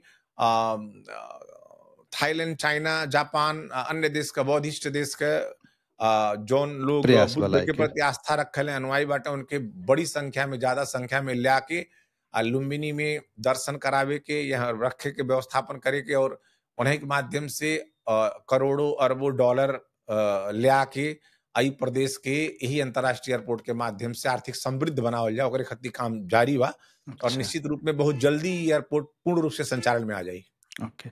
अब यही में सर जैसे एयरपोर्ट के तो बात हमारे करते ही बारल गए सर, तो इमे हम और जोड़े के रहल जैसे एम्प्लॉयमेंट जन बा, जन हमन के रोजगारी बा, एमे आपके मालूम भी बा कितना समस्या बा नेपाल में। तो एकर निवारण जैसे अब कहल गेल एयरपोर्ट रहत, एयरपोर्ट जन सुचारू बढ़िया से रहत तो जरूर हमन के एम्प्लॉयमेंट क्रिएट होबे करत। तो एमे आपके हिसाब से कब तक ले मतलब युवा लोग मतलब खाड़ी मुल्क जाइ हैं, कब तक ले मतलब ये सिलसिला कब तक ले जारी रहे? जैसे अब आदमी 12 पास हो जाता है, बैचलर पास कर लेता है, रोजगारी भी नहीं बा, एंड ऑफ द डे वो के मतलब विदेश जाके पड़ जाता है। तो इमे आपकी धारणा का कहता है कि मतलब ये एम्प्लॉयमेंट कहाँ से रोक सकल जाला मन ई के? धारणा मतलब का हो कि कोनो चीज के स्थापना के बात हो, कोनो चीज के शुरुआत, शुभारंभ के बात हो। एम्प्लॉई देवे खत्ती मतलब नौकरी जागीरे खाली ना होला, ओकरे खत्ती जन मतलब आम युवा के कैसी एंगेज करावल जा सकल जाला, उनके आय स्रोत कैसी बढ़ावल जा सकल जाला, ओकरे लिए काम करे के चाही सरकार के। ई हम पार्लियामेंट में भी एक बार रखले रहली कि कोनो चीज के स्थापना कईल बड़ा बात हो। स्थापना कैसी करे के पड़ी त महाराष्ट्र में एक ठो जगह बा नासिक। हम्म, तो नासिक में एक मंदिर बा। अच्छा। तो उ मंदिर में एक बार हम गईली तो वहाँ का एक ठो मान्यता बा कि वहाँ गईले के बाद लोग पहुँचेले, दर्शन करेले, फूल चढ़ावेले, जल चढ़ावेले, आशीर्वाद लेले। जब बाहरे निकलेले तो वहाँ ठो मान्यता का बा कि वहाँ जे परेवा खरीद के एक जोड़ी ऐसे उड़ावेला, ओके हम्म, शांति के प्राप्ति होला। अच्छा। शांति के प्रतीक हो परेवा कहेला। त वहाँ 25-30 गांव के आदमी खाली परेवे पोसले बाटे का जियौले बाटे। अच्छा, अच्छा। तो वहाँ इसे जगह जगह रख के इसे बेचल है। वहाँ पैसा दीजिए, पैसा दिहल जा, अपन एक जोड़ी लिहल जैसे उड़ा दिहल जा, शांति की प्राप्ति होला, मान्यता की स्थापना भइल बा वहाँ। तो वहाँ निकलने के बाद जेकरे पास जितना जैसे पैसा बा, एक जोड़ा 2 जोड़ा लेके इसे उड़ा देवे के बा, शांति की प्राप्ति हो जाला। तो वैसे हम कहली कि इंडिया में जौन पोस्ट ऑफिस बा हुलाक, हम्म, तो पहले जब भाई इंफॉर्मेशन टेक्नोलॉजी डेवलप नहीं भेल रहे, अच्छा। तब चिट्ठी भेजे हमारे, चिट्ठी लिख के भेजें अपने रिश्तेदार, अपने यार परिवार दोस्त। में, यार दोस्त में, वहीं लिखें अपन हाल चाल का बा, कैसी बा। तो अब इंडिया का कहले बहुलाक के बारे में कि अब तो चिट्ठी उठी नहीं भेजत है, माने रजिस्ट्री नहीं करत है, अब तो सब एसएमएस चलाता, email, WhatsApp, SMS, WhatsApp. Messenger. तो अब का करेले कि इंडिया सरकार का कह दिलिस कर्मचारी नहीं हटौलिस, कर्मचारी को ही रख ले बा। अब कहा था कि जी के जल चाही, जल जैसे अयोध्या के जल, हरिद्वार के जल, लोग जा रहे अच्छा, दर्शन करे तो जल लेके आवेला जरकिन में अच्छा। तो अपने पोस्ट, घरे, अच्छा, अच्छा, अच्छा। मतलब पवित्र जगह के। तो ला के अपने घरे रखे ला, जैसे पूजा पाठ परल, शादी ब्याह परल, तो घर के से धो धा के छिड़के ले, कहना पवित्र हो गए घर नहीं। हम्म, तो पोस्ट ऑफिस के काम का लगा दिलिस इंडियन सरकार की जेके हरिद्वार के जल चाहिए, अयोध्या के जल चाहिए, इलाहाबाद के, वैसे जाके वहाँ पोस्ट ऑफिस में एक फार्म भरे कि हरिद्वार के 5 लीटर जल चाहिए। अब वहाँ अच्छा। पैसा जमा करे, वो सरकार पोस्ट ऑफिस के माध्यम से जल मंगा दे, तोरे घरे पहुंचा दे, जैसे चिट्ठी पहुंचावत रहे। मतलब तो एम्प्लॉयमेंट हमार क्रिएट हो गया। अच्छा। हाँ, तो का भइल, जॉब क्रिएट भइल। तो हमन लोग का भइल, जल भरे वाले, गैलन बेचे वाले, और ओके पोस्ट ऑफिस तक पहुंचाए वाले, ओके फिर वहां से उनके घरे पहुंचाए वाले, तो जॉब क्रिएट भइल, एम्प्लॉय हम्म, बढ़ले, मतलब एम्प्लॉयमेंट लोग आ गए। तो इससे हमार तर्क कार्य है कि लुम्बिनी में जैसे अगर जल ला के लोग अपने, अब मुस्लिम समुदाय के लोग जाले मक्का मदीना, मक्का मदीना। तो वहां से ले आवे आबे जमजम के पानी, आबे जमजम जैसे अयोध्या इलाहाबाद के जल हुआ हरिद्वार के, वैसे आबे जमजम के पानी ले आवे। और वो लोग जब पवित्र काम पर घर में छिड़के लें इसे, और कहे कि मतलब पवित्र हो गए, और तब जाके अच्छा काम का शुरुआत कर लें, चाहे कोनो दुकान खोले को, चाहे ब्याह हो, शादी। तो ऐसा हम कहली कि लुम्बिनी में भगवान गौतम बुद्ध के जन्म भइल बा। तो लुम्बिनी में अब एक कार्यक्रम में गए लुम्बिनी, तो हम कहली कि अब यहाँ के जमीन बिगहा कट्ठा धूर में नहीं बेचे के पड़ी, यहाँ के माटी अब टाली टिप्पर में नहीं बेचे के पड़ी। 1 ग्राम माटी के पैकेट बनी जन्मस्थली के आस पास के हाँ, एरिया के सैकड़ों बीघा, 1 अच्छा। ग्राम पैकेट बनी, ऐसे 1 ग्राम का पैकेट। और जैसे भगवान के छापल रुमाल बिकाला, टी शर्ट बिकाला, भगवान के मूर्ति बिकाला, वैसे अच्छा। 1 ग्राम मट्टी पैक रही, होलोग्राम लगल रही, प्रदेश सरकार। कि लुम्बिनी के मट्टी तो सब पहले। लुम्बिनी में जगह जगह दुकान पर वो विक्रेता लोग बेची हैं। ईवा एम्प्लॉय के बात का थी, एम्प्लॉय अच्छा, क्रिएशन के बात हुई। अच्छा, अच्छा। तो जब वो बौद्धिस्ट लोग थाईलैंड, जापान जापान चाइना अन्य देश से आवेल हैं, तो जब सब चीज ली है वो, तो वो जब कहिए कि का हो भगवान गौतम बुद्ध के जो मट्टी रही 1 ग्राम ऐसा रखल रही, मतलब एक सिल्वर पैकेट में, तो पूछिए व्हाट इज दिस, तो हमन के विक्रेता मित्र कहे this is the soil of the birth place of lord Buddha. भगवान गौतम बुद्ध के जन्मस्थली के पवित्र मट्टी 1 ग्राम हो। हाउ अच्छा, मच $1? 1 ग्राम मट्टी $1 में बिक सकाला, एक मान्यता। तो 1 ग्राम मट्टी अगर $1 में बिकी तो लुम्बिनी के विकास व प्रदेश के विकास एम्प्लॉय क्रिएशन करे खातिर इहो ऐसा माध्यम हो सकाला। वो हमार मान्यता रहे। तो जौन हौ काशी कहानी सुनौली पहले बनारस वाला लोग मृत्यु प्राप्त करे, स्वर्ग प्राप्त करे, वहां जाले काशी। तो इससे अपने बच्चा के, अपने संतान के जन्म देवे के लोग चाहे ऐसा जगह हो जैसे ओहू के अंदर भी शांतिक संदेश देवे के, ज्ञान प्राप्त करे गौतम बुद्ध वाला जैसन। हमार संतान हो। तो हम कहली कि लुम्बिनी में एक ठो हमन के बहुत बड़ा प्रसूति गृह बनावल जा, 5 स्टार होटल, लेकिन सुविधा संपन्न, बर्थिंग सेंटर। और वहां नारा दिहल जब लुम्बिनी आओ बुद्ध जन्माऊं। अच्छा। ठीक। तो लुम्बिनी आओ बुद्ध जन्माऊं नारा देवे, बर्थिंग सेंटर, 5 स्टार होटल, सुविधा संपन्न। तो वहां यूरोप अमेरिका के लोग भी हैं कि हमार संतान अगर लुम्बिनी में जन्म ले तो के अंदर बुद्ध के कोनो अंश होई, बुद्ध के कुछ न कुछ अंश आ जाए। मतलब वो एक ठू बुद्धत्व प्राप्त कैले के हिसाब से विश्व के कुछ दे सकाला। तो उ कैले के बाद हमन के पर्यटक के 2 दिन नहीं रोके पड़ी, खाली जबरदस्ती पर्यटक 1 महीना पहले ही डॉलर के खर्च वहां हुई, ओकरे माध्यम से हमन की आर्थिक समृद्धि तरफ जा सकल जाला। तो ई एम्प्लॉयमेंट क्रिएशन के लिए नया नया चीज, जैसे हम कहली आपके नासिक में वो जो मंदिर है, तो एक जोड़ी परेवा लेके उड़ा दे, फिर परेवा उड़ के आके घरे बैठ जाला जहां बेचले, 200 रुपया थैली में परेवा भी उनके हो गया अपन।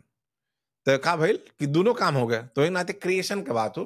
और एम्प्लॉयमेंट क्रिएशन, अंतर्राष्ट्रीय एयरपोर्ट पूर्ण रूप से संचालन में आ जाए तो कई हजार लोगन के ट्रॉली ताने से लेके बोर्डिंग पास देहले तक के और अन्य चीज करे खातिर हजारों लोगन के एम्प्लॉय यहीं से हो सकला। प्रदेश के बात है, तो क्षेत्र भेद के बात हम करती, तो ये चीज यहाँ हो सकला।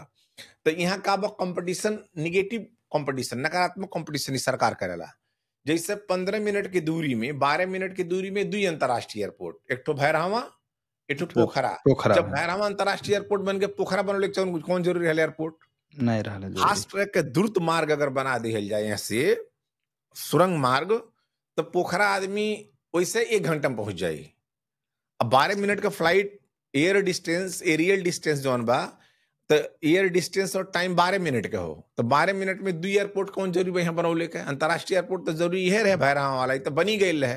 तो कंपटीशन में की बनल तो वो बने, यो चल देना तो अपनी चल देना। तो का हो, यहाँ के लोग जब तक अपने अति उच्च महत्वाकांक्षा से ऊपर नहीं उठ पाई हैं, काहे से कि आपके मालूम बा कि नदी ना होला, नदी ओके। नदी के पानी जौन होला वो ऐसे, मतलब गढ़ही के पोखरी जौन पानी देखल जाए वो खारा रही, मतलब समुंदर का पानी खारा, नॉन खारा होला। लेकिन कुआं का पानी मीठा होला, काहे से कि नदी के हो जो समुंदर का पानी बा वो जो खारा भइले कारण हो कि कई जगह से लोग आके वहीं मिले ना का नदी, विभिन्न किस्म के सकारात्मक नकारात्मक। लेकिन कुआं नीचे से ऊपर उठाला, तो जौन आदमी अपने विचार से ऊपर उठ जाई वो निश्चित रूप में स्वादिष्ट हो जाई, मतलब जनता में परिणाम लायक हो जाई। तो अति उच्च महत्वाकांक्षा से यहाँ का नेतृत्व करे वाले जब ऊपर उठ जाई हैं तो निश्चित रूप में परिणाम मुखी हुई, परिणाम दिखाई, एम्प्लॉय क्रिएशन, अंतर्राष्ट्रीय एयरपोर्ट संचालन, बुद्ध के लायक ये करे टूरिस्टिक हब बनाए वाला काम भी हुई, निश्चित रूप में सब हुई। अगर खत्ती हम आपसे कहली कि 1-2 दशक लगी, टाइम लगी, it takes time, but finally result will come out. Okay, that's great. Okay sir, अभी हम सिलसिले में थोड़े से और हम जन बैठो क्वेश्चन पूछा आपके सर, करप्शन के बारे में जन बा हमन के जन आजकल करप्शन बढ़ते जात बा हमन के, जैसे डाटा देखल जाते ही जन बा करप्शन एकदम बढ़ते जात, एकदम ग्राउंड लेवल से देखल जाए, अपन के गांव ठाव में भी देखल जाए, वहाँ भी करप्शन बा, ऊपर बा करप्शन, मतलब हर एक जगह पे करप्शन चला था। जैसे एग्जाम्पल के लिए अब हमरे जावल कोनो खेत पास कराए तो वहाँ भी मतलब करप्शन होता है। तो इनमें एक रेकी करे वाला, कंट्रोल करे वाला, जैसे आप सरकार में बांटल गया, आप प्रदेश में बांटल गया, आपके पास वो टाइप पावर है, तो आपके तरफ से अथवा आपके सरकार के तरफ से, आपके संस्था के तरफ से, मतलब में रोकथाम करे के लिए क्या पहल है सर करप्शन के लिए? सर करप्शन मिनिमाइज करे के उपाय वो का होला कि सरकार पक्ष से ही संभव हो, लेकिन हम आपसे कहली जो नेतृत्व करे वाले लोग बाटे जीवन के उत्तरार्थ में बाटे, वो खुद वही लगल बाटे, जो नेतृत्व करता वो खुद वही लगल बा कि कहाँ से कितना हो जाए। हम आपके सुनौली है कोटेशन की, हाउ मच land does a man needs, आदमी के चाहिए मरले के बाद 6 फीट खाली, लेकिन ओके अगर कह दिया जाए कि तू एक दिन में दौड़ा जितना दौड़ पेगा सब तोहार हो जाए, तो मर जाई, लेकिन वो दौड़ नहीं छोड़ी, ओके लगी कि हमें जितना मिल जाए उतना कम बा। तो यहाँ के नेतृत्व करे वाले लोगन के जब तक आम जनता के माध्यम से, निर्वाचन के माध्यम से विस्थापित नहीं कही जाई, काहे से चाहे बड़ा दल के कौनो नेता हो, तो उ सबके खाली काम बा कि कितना हो जा, चाहे स्विस बैंक में, अन्य बैंक में कितना पैसा रख लें, काहे से उनके नींद भोजन से नहीं, उनके नींद स्वस्थ भइल नहीं, उनके पैसा से उनका स्वास्थ्य ठीक होला। तो उ जौन भाई चाहत है कि कितना कमा लें, तो जौन उ करी है, जिससे सुधार वहीं से होके चाहिए ना, तो सुधार जहाँ से होके चाहिए वहां से नहीं बा, वहीं करप्शन वहीं से स्टार्ट बा। तो ओके रोके खत्ती का होई कि आदमी में मिनिमम रिक्वायरमेंट ईमानदारी हो। अगर आदमी ईमानदार होइले के प्रयास करी और अन्य क्षेत्र में जब ओकर रिक्वायरमेंट कम रही, तो निश्चित रूप में वो करप्शन नहीं करी। अगर हमें करप्शन करे के पड़ी तो हम क्या करे खातिर करब? घर बनावे के नहीं बा, गाड़ी खरीदे के नहीं बा, भगवान के कृपा से सब बा, जनता के कृपा से। तो हमें वो चीज नहीं करे के पड़ी, तो एह तरह के सोच रखे के पड़ी कि हमें राजनीति में सेवा देवे के जाएगा बा, लेवे नहीं जाएगा बा।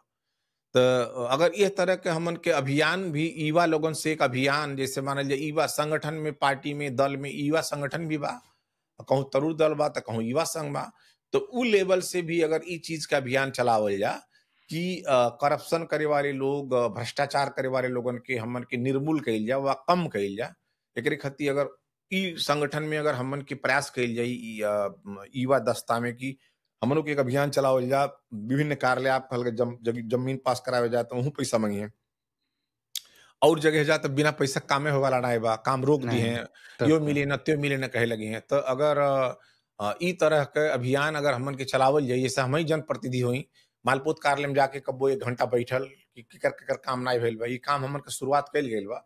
अन्य कार्यालय में, कर कार्यालय में, भंसार कार्यालय में, जहाँ मतलब व्यापक भ्रष्टाचार होता, तो उ चीज रोके खातिर उ जनप्रतिनिधि, अगर आप ई सोचल जा कि एक क्षेत्र में, एक नगर पालिका में जागरूक लोगन के संख्या बटले बा, लेकिन जनप्रतिनिधि उत्तरदायित्व जेकर बा ओनहु के संख्या ज्यादा बा।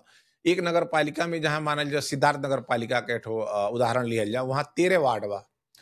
13 वार्डा में 65 जनप्रतिनिधि बाटे निर्वाचित, एक वार्डा में 5, 13 पचे 65, एक मेयर 66, एक उप मेयर 67, एक प्रदेश माननीय 68, ओकरे बाद एक ठू संघीय सांसद बा वही क्षेत्र में 69, 69।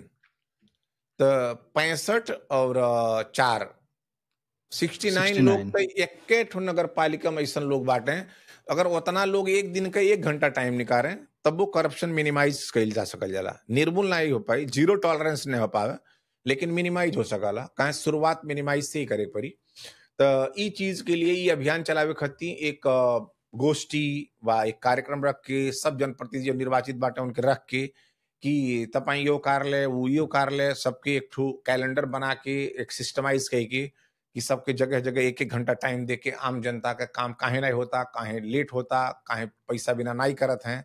अगर ई तरह के जागरूकता अभियान चलावल जा तो हमन के लगाला कि करप्शन मिनिमाइज के तरफ जाइल जा सकल जाला। और ये अभियान हमन के चलावे काम तो अभियाने ने कहल जा, हम खुदे कार्यालय में पहुंचे काम करती, लेकिन ये अभियान चलावे खातिर बहुत जल्दी एक ठो हमन के स्टेप आउट करे वाला बाटी कि ऐसे और अन्य कार्यालय में जहां भ्रष्टाचार प्रत्यक्ष रूप में दिखाई देता, जैसे अच्छा। आम जनता जाता तो कुछ नहीं बता ओकर देख के सीटी फूकता ट्रैफिक का भइल, तो इंडियन बाइक हो तो उसे पैसा रसीद काट देता, तो ओके 1000 रसीद काट के बुझाता कि हम जीत विजेता बन गई। लेकिन ओके अच्छा। नहीं मालूम बा जौन आदमी आयल बा नेपाल में लाखों रुपया खर्च करे, उसे हम्म। 1000 लेके हम विजेता बनती वापस चल जाता, वो लाखों रुपया लेके अपन यहाँ खर्च नहीं करा था। तो उद्योगी व्यवसायी अन्य क्षेत्र में काम करे वाला लोग जौन बैंक से लोन ले बाटे, जौन किस्ता ले बाटे, जौन लेपचे लगावत रहे, जौन किस्ता तीरत रहे, ब्याज तीरत रहे, उ सब के भी व्यवसाय चले ओकरे खातिर पर्यटक आवे के चाहिए, बने हमन के मान्यता हो। अगर उ लोग आवे पई हैं, तू तो करप्शन कह के 1000 रुपया कहूं से ले रहल, रसीदो नहीं देला, लेकिन 1 लाख रुपया हमारे देश में अइले से रुक गइलू। तो ही ना तो ऐसा नहीं हो, करप्शन जीरो टॉलरेंस व मिनिमाइज के तरफ हमन के करप्शन जाइल जाए, तो ई काम अभियान चलावे के पड़ी। एकरे खातिर नगर पालिका से समन्वय करके बहुत जल्दी काम हमन के आगे बढ़ाला बाटी। ओके, ऑलराइट सर। एक हमर लास्ट सवाल रहला सर, ई वेस्ट मैनेजमेंट के बारे में आपके का कहल जाता है? जैसे जन फोहर मैला जन व्यवस्थापन बा, जैसे हमन के अब कहल जाला घास बास कपास उ तो हमन के हइये बहुत विकास होबे करे, लेकिन हमरे हिसाब से एक ठो वेस्ट मैनेजमेंट की जन प्रॉब्लम बा ई नेपाल में बहुत बढ़त चल जाता, हमरे वहीं खावल जाला फेंक दिहल जाला। एकरे बारे में आप का कहल जाए सर, वेस्ट एकरे मैनेजमेंट? खातिर जो अवेयरनेस जो एक ठो जागरूकता नहीं बा ओकरे खातिर हमन के एक ठो कार्यक्रम चलता सिद्धार्थ नगर पालिका में। नगर पालिका और गांव पालिका मिलाएर, जैसे अब देश भर में ही समस्या बा, लेकिन अपने अपने स्तर से अपने अपने जगह से करे के हमन के वेस्ट मैनेजमेंट के लिए काम कइल जाता, जौन खाली ओके हमन के फोहर मैला खाली नहीं कहल जा, ओके ऐसन गुड्स कहल जा जौन रिसाइकलिंग के माध्यम से ओके हमन के अन्य चीज बना के फिर से मार्केटिंग कई पावल जाए, फिर से आय आर्जन हो जाए। हुँ, जैसे प्लास्टिक का सामान बा तो ओके प्लास्टिक के दाना बना के फिर से ओके पाइप व अन्य प्लास्टिक का सामान बना सके, रिसाइकलिंग के तरफ जाइल जा। तो ओकरे खातिर हमन के मशीन एक रोहिणी गांव पालिका के एक ठो गांव बा सेमर पानी। हुँ, हुँ, सेमर पानी के आगे जो नदी बा, रोहिणी नदी के बगल में एक जमीन बा जो अच्छा, सार्वजनिक हो, उ ठाव में वो जगह पर हमन के फोहर मैला व्यवस्थापन से ज्यादा रिसाइकलिंग सेंटर कहल जाओगे आप। हुँ, फोहर मैला कहतो तनी अच्छा नहीं लगेला, तो ओके व्यवस्थापन खातिर हमन के एक बहुत बड़ा एरिया में एक कंपाउंड लगा के हमन वो मशीन के माध्यम से रिसाइकलिंग कई के उहे फोहर मैला जौन बा ओके ओसे फिर से हमन के गुड्स बना के, सामान बना के ओके फिर से हमन के रिसाइकलिंग में इंडस्ट्री में ले जाके जौन सामान जौने लायक जैसन बा ओहि हिसाब से व्यवस्थित कइल जा। ओकरे खातिर सिद्धार्थ नगर पालिका, रोहिणी गांव पालिका, ओमसतिया गांव गांव पालिका, आपका तिलोत्तमा गांव पालिका, 3-4 गांव पालिका, नगर पालिका मिला के एक जगह व्यवस्थापन। ऐसे-ऐसे 3-3 4-4 गांव पालिका मिलके एक जगह व्यवस्थापन के व्यवस्था मिलाई, त हमें लगला वेस्ट मैनेजमेंट इजीली कइली है हमन के कई सकल जाला। एकरे खातिर का हो जाला एक ठो कि यहाँ राजनीतिकरण हो जाला। जैसे हुँ, जौने पालिका में उ स्थापना करे के बा रिसाइक्लिंग इंडस्ट्री के बा, उ मशीन के जहाँ मन के फोर मैला व्यवस्थापन कइल जाई व्यवस्थित। तो ओके का करिहे कि वो गांव पालिका के और पार्टी के आदमी आ जाए कि यहाँ ई फोर मैला फेंके नहीं देवे बा। आम जनता में का एक तो भ्रम सिर्जना कह दी हैं, पैदा कह दी हैं। ओके मतलब भ्रम का जन्म दे दी हैं कि यहाँ तो सब जगह के गंदगी फोर मैला ला के यहीं फेंकी है, बिहान हमन के स्वास्थ्य में फर्क पड़ी, हमन के जीवन यापन में कठिनाई हुई कह दिए, तो हक जनता उठाला ना ही यहाँ करना ना पाऊनी। एकरे पहले ओम सतिया गांव पालिका के अ, गौरी और सिलौटी एक बीच में करे वाला रहे, तो अच्छा, वहाँ जौन बा बड़ा विरोध भइल, लोग उठले, बनी नाई दहले, करी नाई दहले, कहले यहाँ जौन बा ओम सतिया सतिया माई का स्थान बा, यहाँ धार्मिक पर्यटन स्थल होना ही करे चाहिए। तो वहाँ से हट के भी है रोहिणी गांव पालिका में 3-4-5 पालिका के मिला के और वो वेस्ट मैनेजमेंट के जौन प्रोग्राम हमन के आगे बढ़ावल जाता, वो निश्चित रूप में 2-3 जगह गोष्ठी छलफल भी हो चुकल। हर दल के, हर गांव पालिका के अध्यक्ष, उपाध्यक्ष, अन्य नेतृत्व करे वाले व्यक्तिन के बुला के फाइनल कइल गइल बा। त तो माने अब उ होए जाता, शुरुआत नहीं भेल बा अभी, मतलब शुरुआत स्टार्ट हुए जाता। अब हो वो जाता, जमीन अच्छा, के जो रेकी करे के रहे वो फाइनल हो गइल कि कहाँ बा उ, सिमर पानी के बगल में बा। अब वो शुरू होए जाता, मतलब कहेला ना अंग्रेजी में बेटर लेट देन नेवर। अगर नहीं भइले से बढ़िया तनी लेटे हो, लेकिन शुरुआत व्यवस्थित हो। नहीं, नहीं, सही कहल गेल सर। और लास्ट हमार एक ठो लास्ट सवाल रहे सर, ई जौन ओपन हमन के बॉर्डर बा, ई हमन के लिए फ़ायदा हो कि बेफ़ायदा हो सर? कि थोड़ा-सा हमें बताओ, जैसे हमन के जौन ओपन बॉर्डर हमन इंडिया नेपाल के जौन बॉर्डर है, एमें बाज़ार व्यवस्थापन, एम्प्लॉयमेंट, मतलब एमें का कुछ प्रॉब्लम है कि ओके बॉर्डर के हमन के बंद कै दिहल जा कि ओपने रखल जा, ट्रेड के हिसाब से? जैसे हमन के यहाँ व्यापारी बाटे, का होला कि सब यहाँ के गाँव गढ़ी के लोग सब इंडिया जाला बाज़ार करे। हमन के नेपाल के जौन मतलब गुड्स एंड सर्विसेज़ ना यूज़ करें, सब जाके इंडिया जाला अथवा वहीं फरेनिया बाज़ार है, वहाँ आदमी जाला बाज़ार करे। एमे अब का कहल जाता सर? एमे बॉर्डर बंद करे के पड़ी कि हमन के अपन, जैसे हमन के नेपाल के मेड इन नेपाल ही हमरे यूज़ करल जा? काहे हमन के मेड इन इंडिया यूज़ करल जा? में आपके का राय बा में? कैसे हमन के रोकथाम कई सकल जाला? अपन नेपाल के गुड्स यूज़ करल जा अथवा ओकरे कि खातिर बॉर्डर, ओपन बॉर्डर की ओके ब्लॉक कइल जा, जगह-जगह तार-बार कइल जा, उ जौन बात बा एहमन हम का कहब कि यहाँ के जौन प्रशासनिक निकाय के या एपीएफ, पुलिस, आर्मी जौन काम करला बॉर्डर में, आपके एक घटना मालूम बा कि कोरोना के समय में, कोरोना हुँ, काल में ओपन बॉर्डर रहे, लेकिन एक आदमी इंडिया से नेपाल ना जा पावे, एक आदमी कोरोना के टाइम में। और यह एपीएफ काम करते रहे, यह नेपाल प्रहरी काम करते रहे, यह आर्मी काम करते रहे। तो वो समय एक ठो आदमी मतलब परिंदा भी पर नहीं मारे बॉर्डर में। अच्छा, अच्छा। तो ओके तार बार लगे के चाही, लेकिन एक बहुत बड़ा खर्च हो हमन जौन देश का आर्थिक अवस्था बा, उस हिसाब से हमें लगला कहल आसान बा, हो जाए के चाही, होए के चाही। हमें लगला कि जौन नेपाल के गुड्स बा, नेपाल में जौन चीज जो उत्पादन किसान बा, लोग ओमे बाटे। उपयोग होए के चाही किसान के व अन्य इंडस्ट्री के। जूट मिल, अन्न मिल, जौन मिल बा, कागज फैक्ट्री, सीमेंट, फलाम सब होए के चाही यहीं के। ओकरे खातिर तार बार लगे के चाही, लेकिन सरकार हमें लगला कि अभी इनका अवस्था देखे के, आर्थिक अवस्था तत्काल इच्छा शक्ति नहीं बा, आर्थिक अवस्था तो सेकेंडरी हो।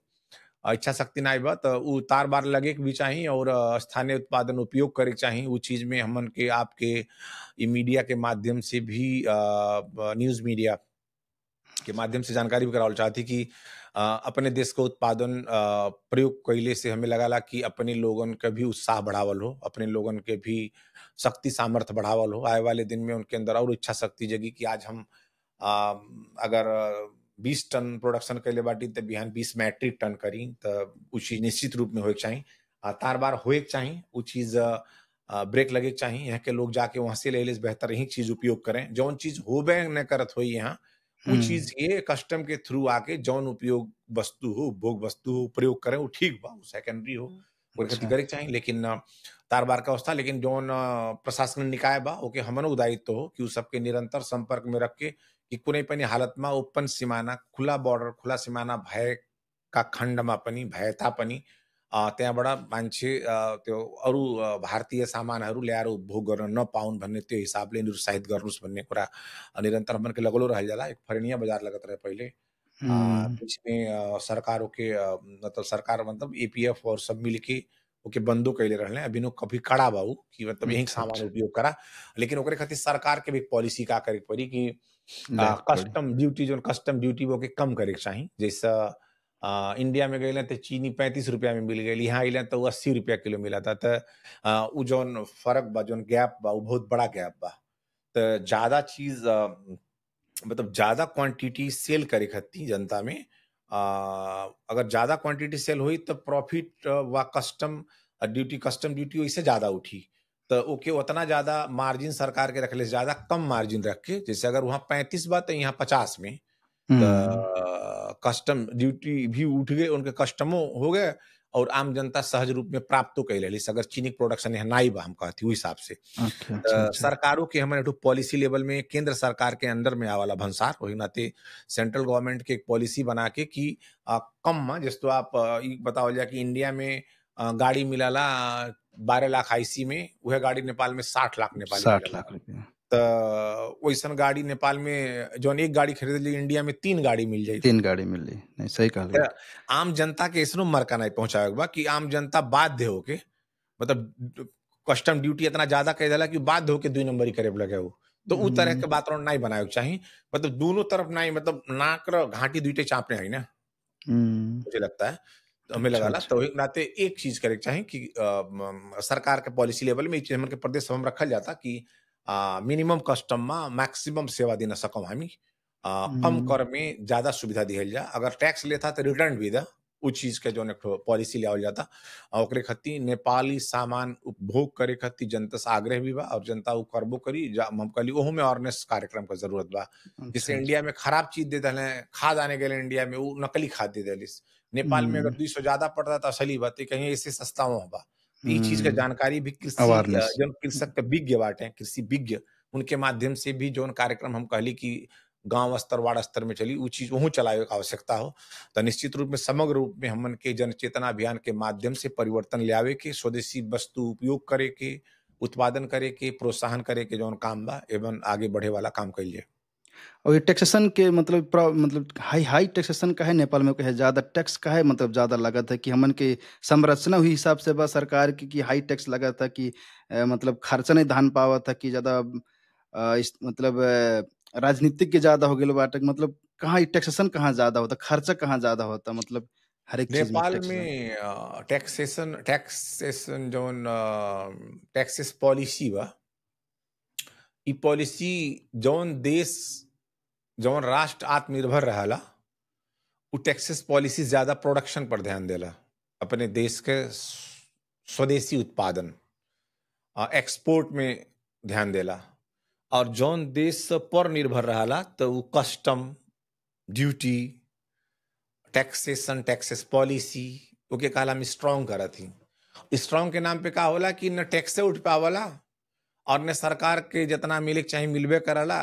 टैक्स उठाला, कहाँ जाला ई मालूम नहीं होला। टैक्स उठा था पूरा फुल पॉइंट ले आवत हैं विदेश से और कस्टम में होके हाफ पॉइंट का भंसार कह देता।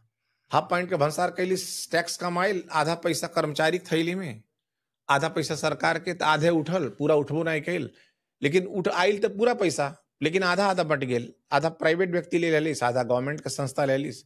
तो पैसा तो पूरा उठल, लेकिन कहाँ गइल ई नहीं मालूम बा। ओकरे खातिर हमन के जौन एक अनुगमन समिति या एंटी करप्शन ब्यूरो जौन करे के चाही, उ काम करे के पड़ी। तो हमन का जौन परनिर्भर राष्ट्र बा, एके आत्मनिर्भर बनौले के तरफ जौन आप पहिले कहल के प्रश्न पूछल गए कि मतलब खुला सीमाना के बात खुला कइल गए, सीमाना।